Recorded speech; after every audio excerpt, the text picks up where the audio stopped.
Assalamualaikum warahmatullahi wabarakatuh. Sahabat setia, pernahkah kalian makan di warung pinggir jalan yang rasanya luar biasa enak, sampai membuat ketagihan? Tapi, bagaimana jika di balik rasa itu tersimpan rahasia yang kelam dan tak terbayangkan? Kisah ini terjadi di Lamongan dan membuat warga geger setelah sebuah warung soto bening legendaris mendadak viral, lalu terbongkar rahasia menakutkan di baliknya. Sebelum kita mulai, tekan tombol subscribe dan nyalakan loncengnya agar kalian tidak ketinggalan kisah nyata, penuh hikmah dan misteri dari channel ini.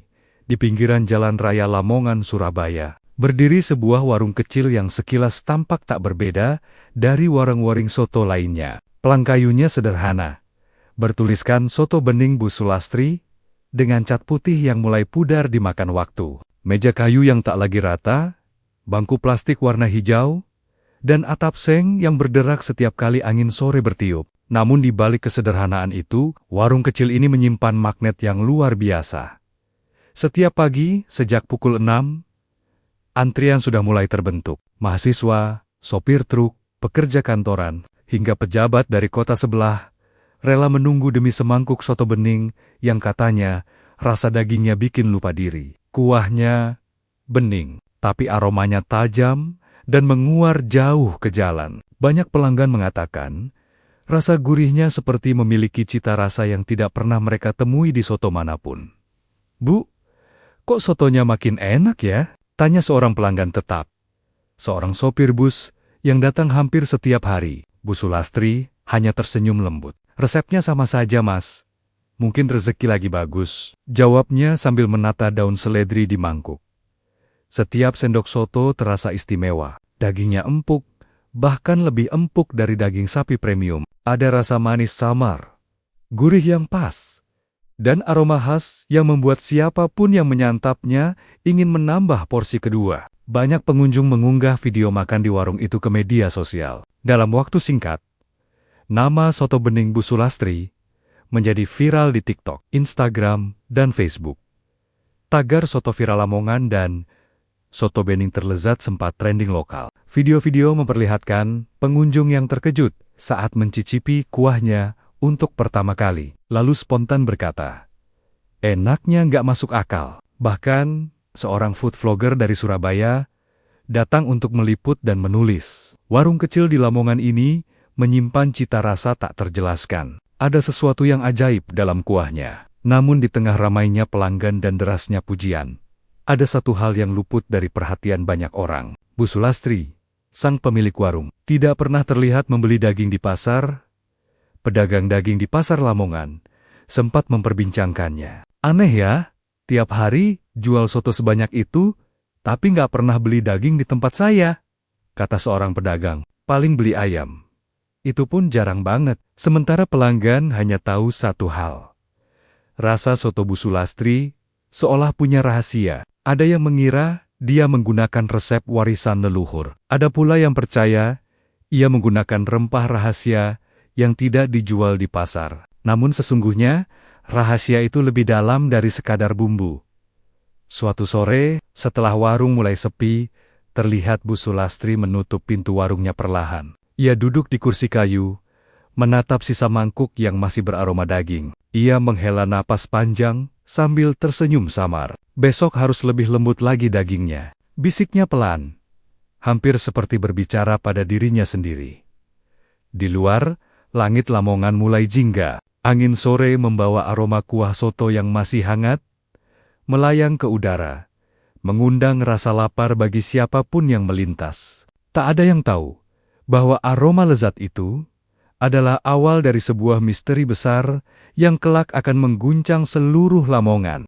Bu Sulastri bukanlah nama yang asing di kalangan warga desa Jatisari, Lamongan. Ia dikenal sebagai sosok janda yang ulet, pendiam, namun sangat ramah kepada setiap orang yang datang ke warungnya. Di balik senyumnya yang teduh dan tutur katanya yang lembut, tak banyak yang tahu seperti apa masa lalu perempuan itu. Sebenarnya, ia tinggal sendirian di sebuah rumah tua peninggalan suaminya, Pak Suyono, seorang tukang jagal di rumah potong hewan milik pemerintah daerah. Suaminya meninggal 7 tahun lalu akibat kecelakaan. Mengenaskan terpeleset dan tertimpa mesin pemotong besar di tempat kerja. Sejak saat itu, Bu Sulastri menjalani hidupnya dengan berjualan soto. Awalnya, ia hanya menjual satu panci kecil setiap pagi di depan rumah. Namun lambat laun, pelanggan mulai berdatangan dan bisnisnya berkembang.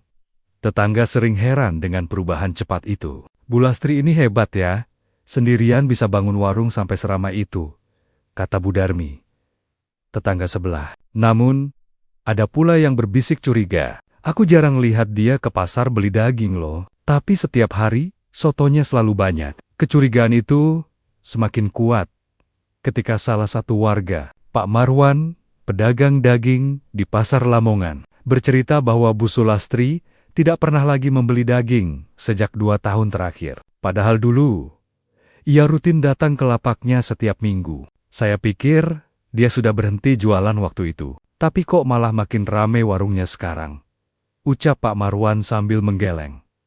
Meski begitu, tak ada yang berani menegur. Bu Sulastri dikenal dermawan. Setiap Jumat, ia membagikan soto gratis kepada anak yatim dan pekerja jalanan. Ia juga sering membantu warga yang sakit dengan mengirimkan makanan ke rumah mereka. Banyak yang percaya bahwa rezeki Bu Sulastri penuh berkah karena kebaikannya.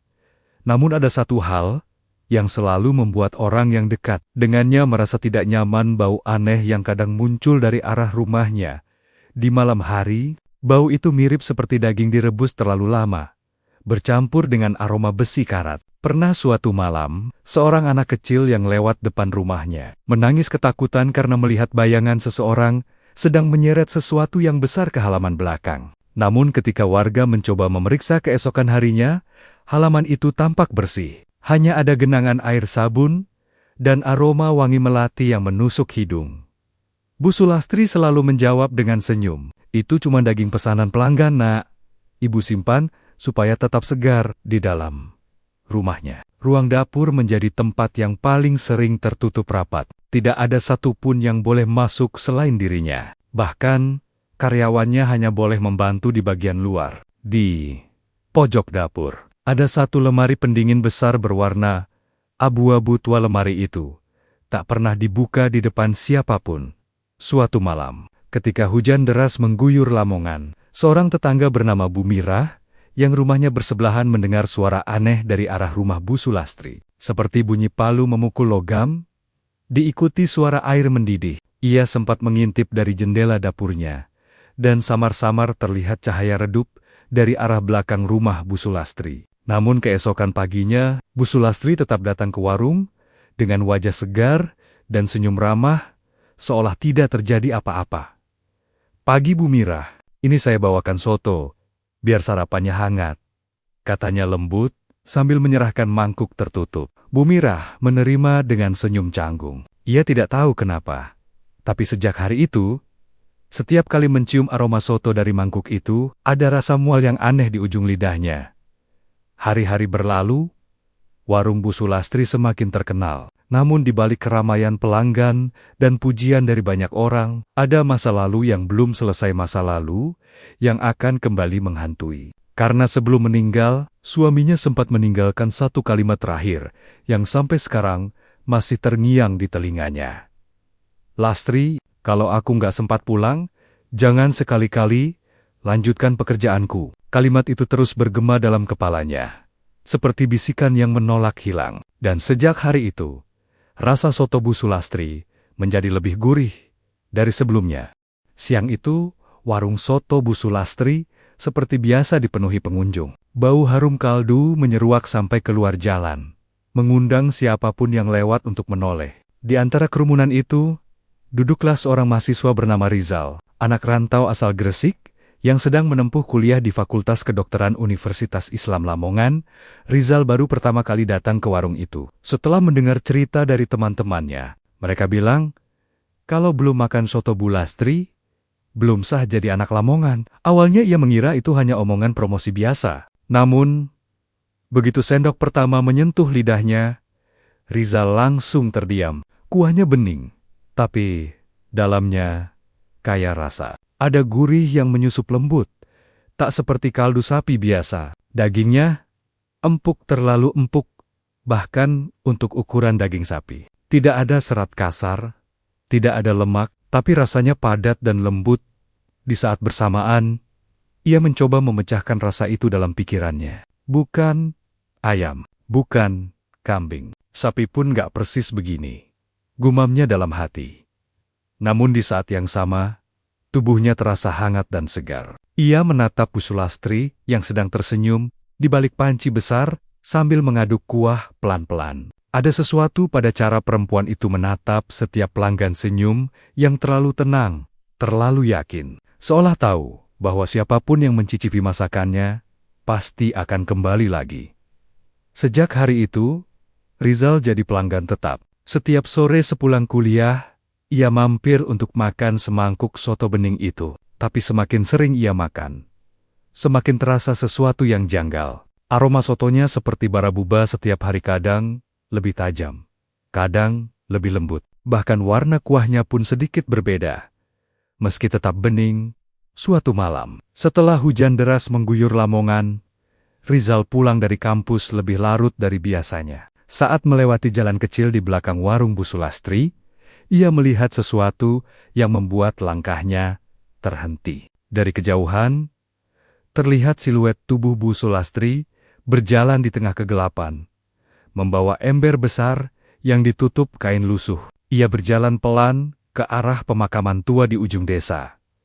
Rizal menyipitkan mata, mencoba memastikan. Bu Lastri, bisiknya pelan, tapi suara hujan menelan segalanya. Rasa penasaran menuntunnya untuk mengikuti dari kejauhan. Namun saat ia tiba di area pemakaman, Bu Sulastri sudah menghilang. Yang tersisa hanya jejak kaki di tanah, becek dan bau anyir samar yang terbawa angin.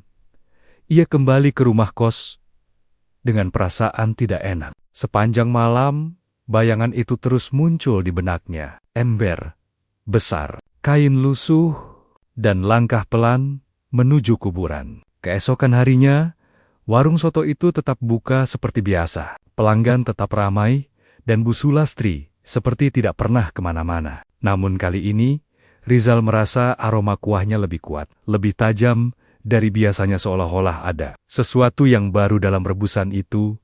Ia menatap semangkuk sotonya, lekat-lekat. Kalau memang ini bukan sapi, lalu apa? Pikirnya sambil menelan pelan. Rasanya terlalu enak untuk diabaikan, tapi juga terlalu aneh untuk dibiarkan begitu saja. Sejak hari itu, rasa curiga mulai tumbuh di hati Rizal.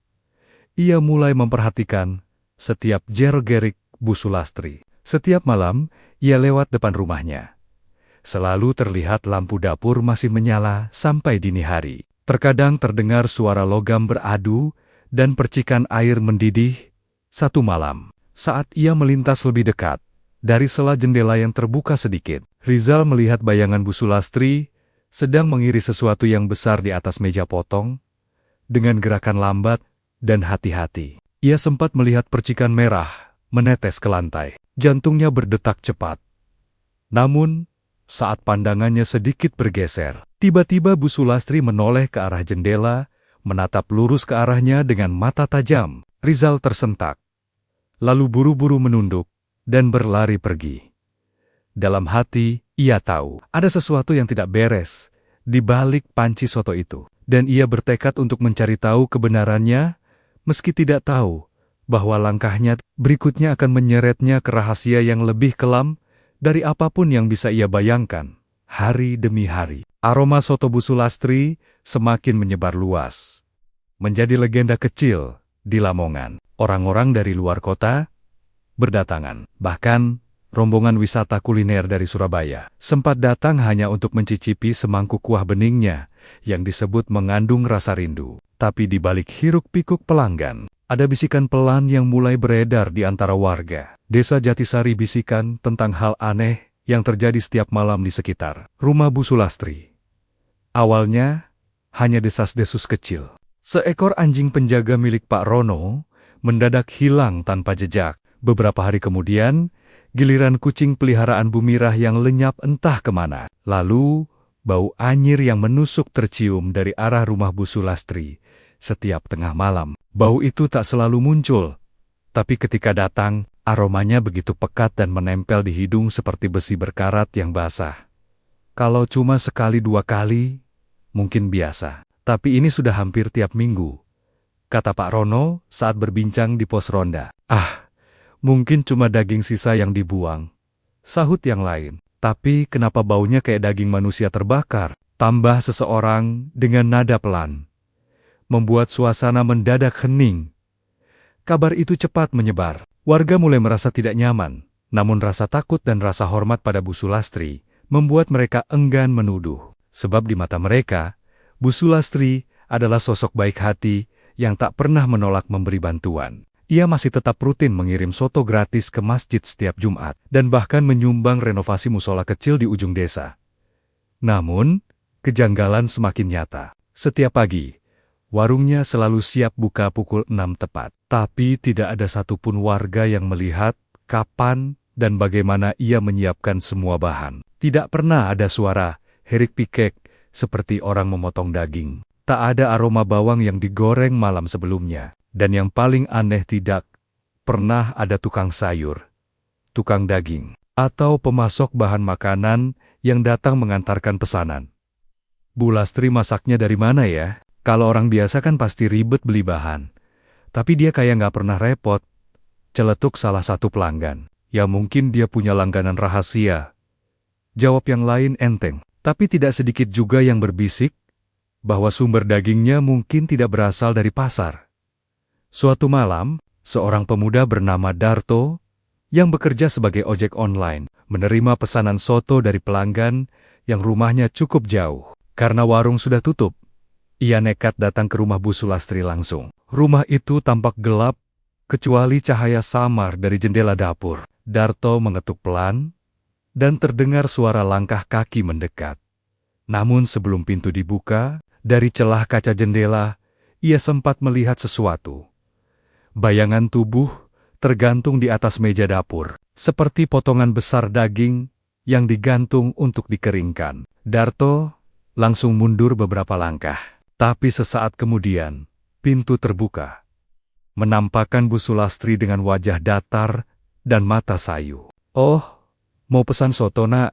Maaf, malam ini sudah habis," katanya lembut. Darto hanya mengangguk cepat, lalu buru-buru pergi. Namun sebelum banner-banner meninggalkan halaman, ia sempat menoleh sekali lagi. Di bawah cahaya lampu redup, terlihat Bu Sulastri menatapnya dari balik jendela, tanpa senyum. Hanya tatapan tajam yang membuat bulu kuduknya berdiri.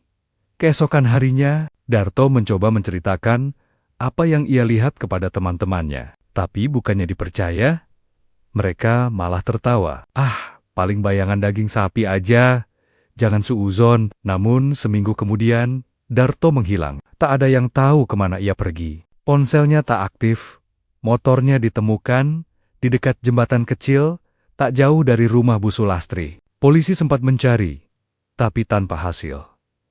Sementara itu, Rizal mahasiswa yang dulu pernah melihat Bu Sulastri ke arah kuburan semakin yakin ada sesuatu yang harus ia ungkap. Ia mulai memperhatikan hal-hal kecil setiap kali pelanggan bertambah. Bu Sulastri tampak lebih lelah. Matanya sayu, tapi selalu tersenyum. Setiap kali ada orang hilang di sekitar desa, rasa sotonya justru semakin enak. Sampai akhirnya, malam itu, Rizal membuat keputusan nekat. Ia akan menyelidiki sendiri apa yang sebenarnya terjadi di rumah itu.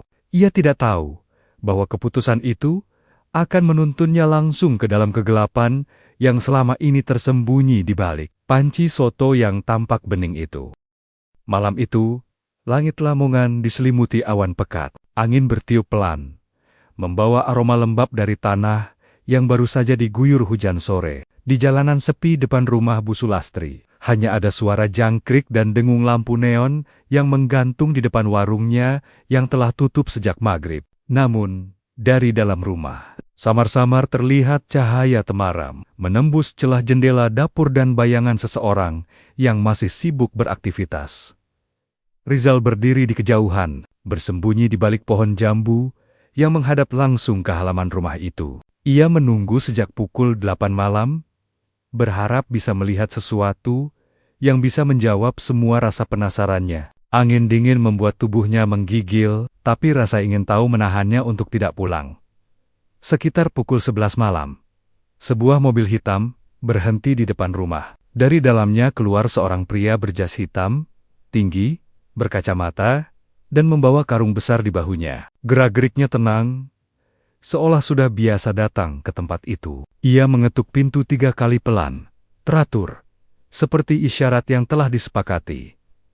Pintu terbuka. Bu Sulastri muncul dengan wajah pucat dan mata sayu, mengenakan daster kuning tua dan celemek putih yang sudah berlumur noda. Mereka tak banyak bicara. Sang pria menyerahkan karung itu, dan Bu Sulastri membawanya ke belakang rumah. Dari tempat persembunyiannya, Rizal bisa melihat sekilas.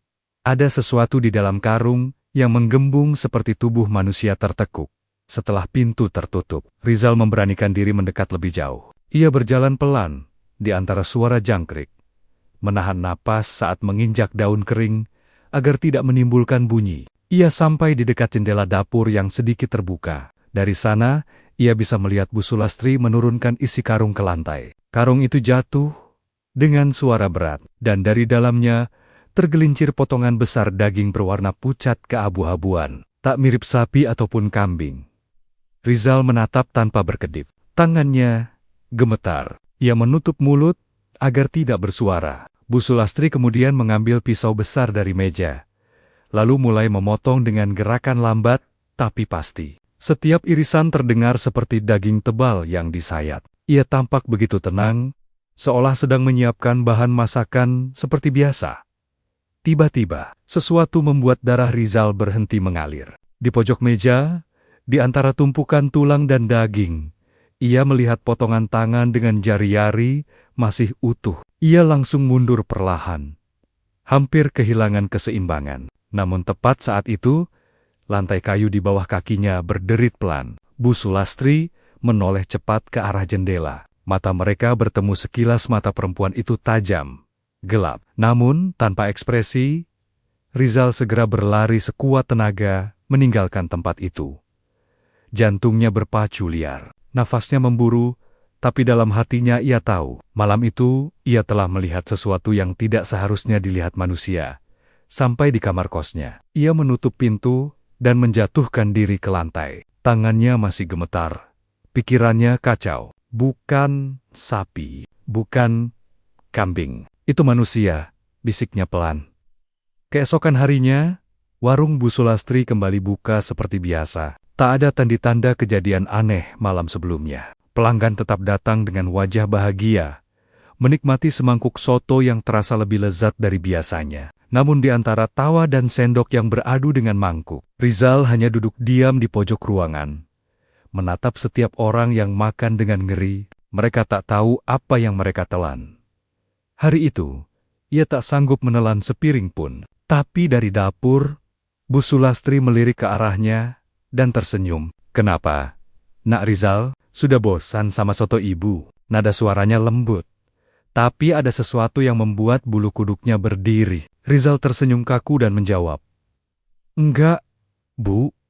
Cuma lagi enggak enak badan." Bu Sulastri tertawa kecil. "Oh, jangan-jangan kamu mimpi buruk ya? Kadang mimpi bisa terasa seperti nyata." Rizal tak menjawab. Ia hanya menatap kuah bening di mangkuknya dan entah kenapa, untuk sesaat, ia seperti melihat bayangan wajah manusia di permukaannya.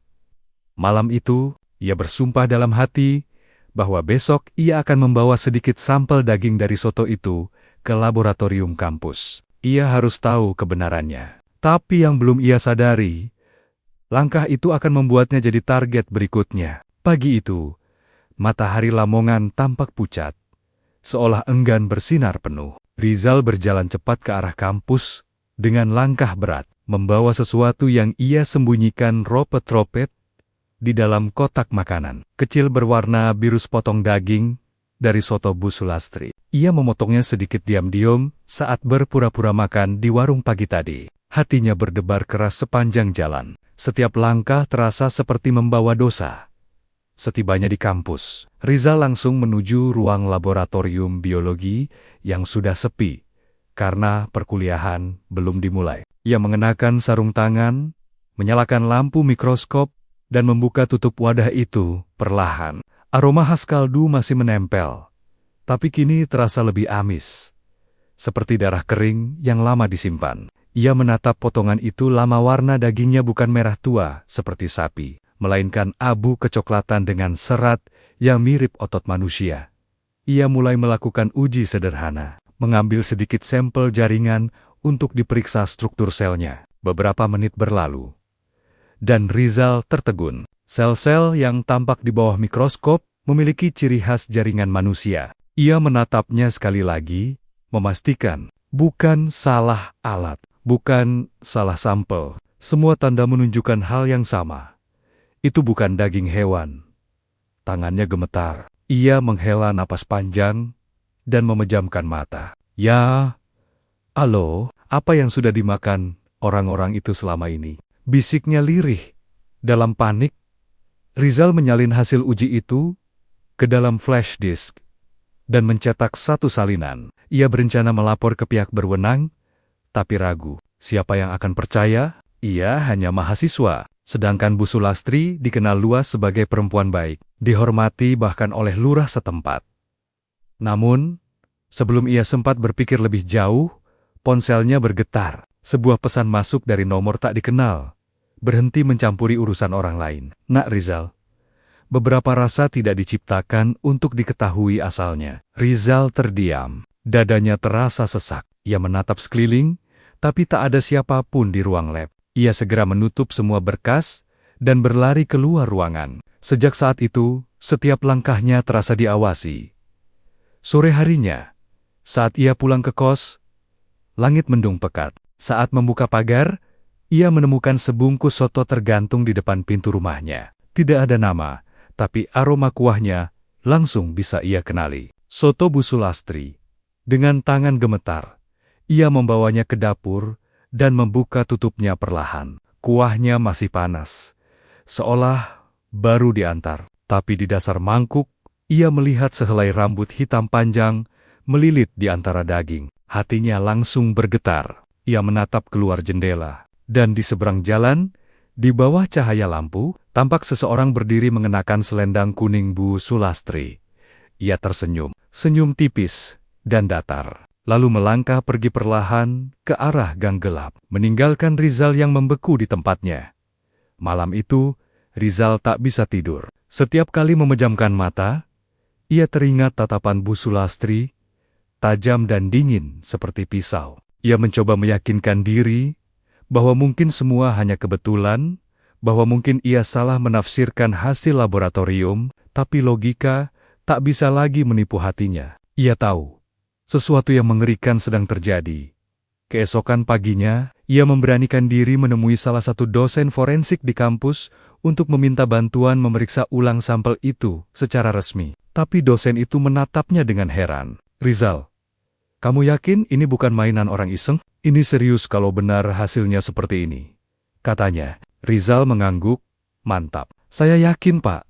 Saya melihatnya sendiri. Dosen itu menarik napas panjang, lalu berkata, kalau begitu, biar saya bantu laporkan ke pihak kepolisian. Namun, malamnya, sebelum laporan itu dikirim, laboratorium kampus tiba-tiba terbakar. Api muncul dari ruang penyimpanan sampel biologis, menghancurkan semua data. Tidak ada korban, tapi semua hasil uji hilang dalam sekejap. Polisi menyimpulkan penyebabnya korsleting listrik, tapi Rizal tahu itu bukan kebetulan.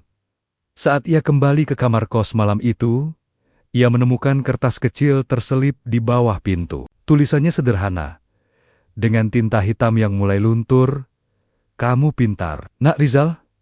Tapi tahu terlalu banyak bukan hal yang baik. Dunia ini lebih enak kalau kamu cuma makan, bukan mencari tahu bahan bakunya." Rizal jatuh terduduk. Tubuhnya gemetar hebat. Ia tahu, kini ia sedang diincar. Namun tekadnya sudah bulat. Ia tak akan diam lagi. Ia harus membuka rahasia Bu Sulastri. Apapun risikonya, meski itu berarti harus berhadapan langsung dengan kegelapan yang sudah menelan banyak orang tanpa bekas. Dan malam berikutnya, ia memutuskan untuk kembali ke warung soto itu. Tapi kali ini bukan untuk makan.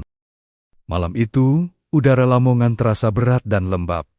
Seperti menyimpan rahasia yang tak ingin diungkapkan. Rizal berdiri di depan warung soto yang kini tampak sunyi. Tak ada pelanggan, tak ada tawa seperti biasanya. Lampu gantung yang biasa menyala terang kini berayun pelan, menciptakan bayangan bergerak di dinding bambu. Di tangannya, Rizal menggenggam erat berkas hasil uji lab cadangan yang berhasil ia sembunyikan sebelum kebakaran satu-satunya. Bukti yang tersisa, ia sudah melapor ke pihak kepolisian siang tadi. Meskipun awalnya dianggap mengada-ada, hasil laboratorium itu membuat penyidik penasaran. 3 mobil polisi tanpa sirene datang dayem-dayem malam itu, menyusuri jalan sempit menuju rumah Bu Sulastri. Mereka memilih bergerak tenang, tanpa menimbulkan kegaduhan warga.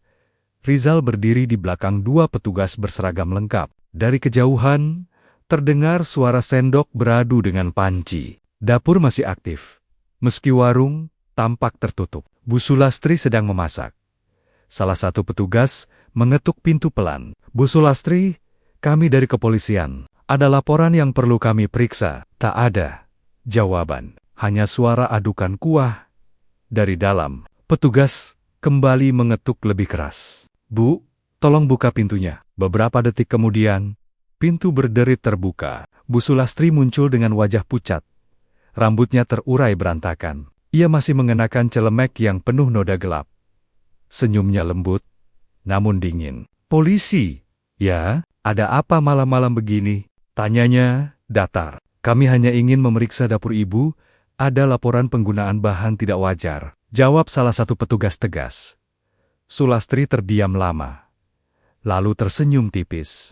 Kalau mau lihat, silakan. Tapi jangan kaget dengan aroma masakan saya. Ia berbalik perlahan dan melangkah ke dalam. Polisi menyusul di belakangnya, sementara Rizal menahan napas di depan pintu. Begitu masuk dapur, hawa panas menyeruak. Ada panci besar di atas tungku, mendidih dengan kuah bening yang memantulkan cahaya lampu minyak. Tapi yang membuat semua orang terpaku adalah lemari pendingin abu-abu tua di sudut ruangan. Di pintunya terdapat bekas goresan tajam dan noda berwarna kecoklatan yang belum sempat dibersihkan. Buka itu, perintah petugas senior. Salah satu polisi menarik gagangnya dengan paksa. Saat pintu terbuka, bau busuk yang menusuk hidung langsung menyeruak, membuat beberapa orang menutup mulut, menahan mual. Di dalamnya tersusun kantong-kantong plastik hitam, berisi potongan daging yang tak berbentuk. Sebagian masih berlumur darah beku. Di bagian bawah, terlihat tulang manusia, tulang rusuk, tengkorak, dan bahkan jari-jari tangan. Salah satu petugas langsung muntah. Rizal terpaku, tubuhnya kaku, wajahnya pucat pasi. Ya, Tuhan, gumamnya lirih. Bu Sulastri hanya berdiri di samping, menatap panci mendidihnya dengan tenang. Saya tidak membunuh siapapun, katanya datar. Saya hanya memanfaatkan apa yang tidak diklaim oleh siapapun. Apa maksud Anda? Bentak salah satu polisi. Sulastri menatap mereka. Matanya kosong. Mereka yang tidak punya keluarga. Mereka yang dibuang di jalan. Saya hanya mengambil yang Allah sudah panggil. Dagingnya masih hangat, masih bisa memberi rasa nikmat bagi orang yang lapar. Suasana hening. Hanya suara air mendidih yang terus berbunyi di dapur itu. Petugas langsung menggiring Bu Sulastri keluar rumah. Tapi sebelum diborgol, ia menatap Rizal lama. Lalu tersenyum samar. Kamu pintar, Nak. Tapi kamu tidak mengerti rasa. Dunia ini hanya tahu lezat dan tidak lezat. Mereka semua makan dengan senang hati, bukan? Rizal terdiam. Tubuhnya gemetar. Ia ingin marah, ingin berteriak, tapi suaranya tercekat di tenggorokan. Saat Sulastri digiring ke mobil polisi, ia masih sempat berkata lirih. Saya cuma ingin semua orang bilang, soto saya yang paling enak di dunia. Begitu mobil membawa Bu Sulastri pergi, beberapa petugas mulai memeriksa area belakang rumah. Di sanalah mereka menemukan pintu kayu menuju ruang bawah tanah. Setelah dibuka, udara pengap menyambut mereka. Di dalamnya, puluhan karung tersusun rapi dan di tiap karung terdapat tanda berupa nomor dan tanggal. Semuanya berisi tulang belulang manusia. Berita tentang penggerbekan itu menyebar cepat ke seluruh Lamongan. Keesokan harinya, warung soto bening Bu Sulastri menjadi tontonan warga. Polisi memasang garis kuning dan menulis beser-beser di depannya. Disegel untuk penyidikan. Namun yang membuat Rizal tak bisa tenang adalah fakta bahwa di meja depan warung masih tersisa 2 mangkuk soto yang baru saja disajikan. Uapnya masih hangat, dan di dalamnya seolah ada aroma yang memanggil-manggil. Beberapa minggu telah berlalu sejak malam penggerebekan itu. Lamongan kini terasa berbeda. Jalan yang dulu selalu ramai oleh aroma soto bening, kini menjadi sunyi dan lengang. Warung soto bening Bu Sulastri berdiri seperti bangunan mati papan kayu usang. Di depan warung kini dipenuhi coretan warga. Terkutuk berdarah. Jangan dimasuki. Tirai warung masih menggantung. Compang-camping diterpa angin, berayun pelan, seperti sedang menari di antara kenangan buruk yang belum mau hilang. Orang-orang yang dulu pernah menjadi pelanggan, setianya kini tak lagi berani melintas dekat tempat itu. Sebagian bahkan masih trauma. Ada yang mengaku tak bisa lagi makan soto. Bahkan sekadar mencium bau kuah daging pun, langsung merasa mual. Lamongan sempat geger. Berita itu menghiasi televisi nasional selama berhari-hari. Warung soto manusia di Lamongan terbongkar. Begitu judulnya. Namun seiring waktu, orang mulai melupakan. Dunia terus berjalan. Dan rasa takut perlahan memudar, berganti dengan rasa penasaran yang lebih dingin. Rizal, yang menjadi saksi utama, kini hidup dengan beyang-beyang yang tak pernah hilang. Setiap kali menutup mata, ia masih melihat wajah Bu Sulastri tersenyum di balik panci mendidih. Dengan suara lirih yang terus bergema di telinganya. Mereka semua bahagia saat makananku. Nak, apa salahnya memberi kebahagiaan terakhir pada dunia yang kejam? Ia tak bisa menjawab, sebab di sisi lain, Rizal tahu, setiap pelanggan yang makan di warung itu memang benar-benar tampak bahagia. Mereka tertawa, bercerita, menikmati semangkuk soto, tanpa pernah tahu apa yang mereka santap. Dan bagi Bu Sulastri, mungkin itulah satu-satunya cara untuk membayar kesepian yang tak pernah berakhir sejak suaminya meninggal. Ia mengisi kekosongan hatinya dengan memberi rasa nikmat pada dunia, meski harus lewat cara yang tak lagi manusiawi. Beberapa tetangga sempat bersaksi bahwa malam sebelum ditangkap, Bu Sulastri sering berbicara sendiri di dapur. Kadang terdengar seperti bercakap dengan seseorang, kadang seperti menyanyi. Ada yang bilang, ia berbicara dengan arwah suaminya, yang dulu tukang jagal. Ada pula yang percaya, ia telah dikuasai bisikan halus dari dunia gelap, sejak kecelakaan suaminya terjadi di rumah potong. Kini, rumah itu tak lagi berpenghuni. Pintu disegel, jendela tertutup papan, tapi warga sekitar bersumpah bahwa setiap malam Jumat, dari arah dapur, tercium kembali aroma soto bening yang menggoda. Kadang, terdengar juga bunyi sendok beradu dengan mangkuk, seperti seseorang sedang menyajikan makanan. Beberapa orang yang nekat lewat tengah malam, mengaku melihat asap tipis mengepul dari dapur yang terkunci, dan siluet seorang wanita bercelemek kuning berdiri di sana, tersenyum ke arah jalan. Rizal pernah kembali sekali, hanya untuk memastikan semuanya benar-benar berakhir. Ia berdiri lama di depan warung yang kini sunyi, menatap papan bertuliskan disegel untuk penyidikan. Namun entah kenapa, saat angin berhembus, ia seolah mencium aroma kuah hangat yang dulu membuatnya jatuh cinta pada rasa. Dan di bawah tiang kayu penyangga warung, ia menemukan sesuatu. Sehelai selendang kuning, sedikit berlumur noda, tapi masih beraroma rempah dan daging. Ia menatap benda itu lama, sebelum akhirnya membisikkan kalimat yang hampir tak terdengar, "Bu Lastri, semoga Allah mengampuni apa yang sudah ibu lakukan." Kemudian, ia berjalan pergi meninggalkan warung itu, tanpa menoleh lagi. Namun, saat langkahnya menjauh, suara samar terdengar dari dalam rumah kosong itu, suara sendok beradu, dan bisikan pelan, seperti suara perempuan tua, "Soto bening, panas, enak, mau nambah?" Nah, dan malam itu, untuk pertama kalinya, sejak kejadian itu, anjing-anjing di sekitar desa menyalak bersahutan tanpa henti, seolah tahu bahwa rasa yang pernah memabukkan itu belum benar-benar hilang,